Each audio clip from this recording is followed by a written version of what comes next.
मुरली, वंशी और वेणु, ये तीन प्रकार हैं ठाकुर जी के। वास्तव में एक ही है, पर उसके उच्चारण में थोड़ा भेद है।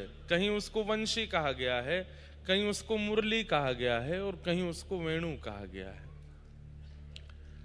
तो हमने ऐसा भाव प्रकट किया था कि जब ठाकुर जी को किसी को अपना सामिप्य देना हो, पहली बार आकर्षित करना हो, तो ठाकुर जी वंशी बजाते हैं। और वंशी जब बजती है तो अधर से दोनों भुजाएं नीचे होती हैं। तो ठाकुर जी वंशी कैसे बजाते हैं? अपना मुखमंडल दाहिनी ओर झुका करके, और इस प्रकार जो बजावे वो वंशी है। तो जहां कहीं भी आपको स्वरूप दिखता है, अधिकतर ऐसे ही दिखते हैं। ठाकुर जी का मुखमंडल जो है वो दाहिनी ओर झुका हुआ है और ठाकुर जी नीचे भुजा करके वंशी बजा रहे हैं। वंशी का नाद ठाकुर जी उनके लिए करते हैं जो नए नए हैं, जो ठाकुर जी के अभी हुए नहीं है, उनको खींचने के लिए वंशी का नाद करते हैं। लेकिन बिल्कुल अधर के बगल में दोनों भुजाएं होती हैं, और तब जो वेणुनाद होता है जिसमें मुख भी सीधा होता है, अधर के बिल्कुल बगल में वंशी होती है। कल यहां पीछे खेल हमने बनाया तो कौन से बने थे? ठाकुर जी तो सीधे थे लेकिन वंशी बजा रहे हैं, दोनों जो वेणु हैं वो नीचे हैं, ये वंशी है।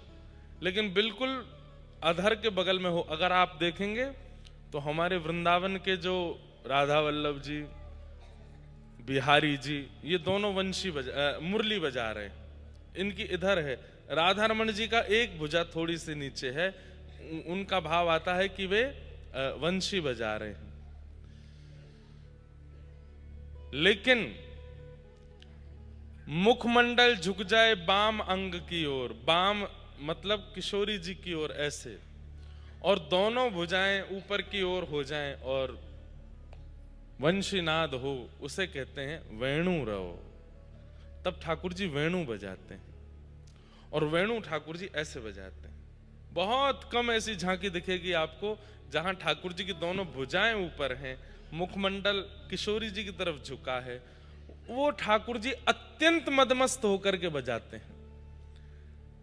वंशी सुन ली तो भी एक बार को आप जा सकते हैं वापस। मुरली सुनी तो भी हो सकता है कि पुनः संसार में आपकी स्थिति बन जाए।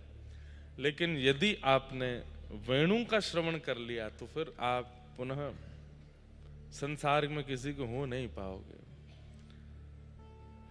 वेणु गोपाल, मुरली मनोहर, वेणु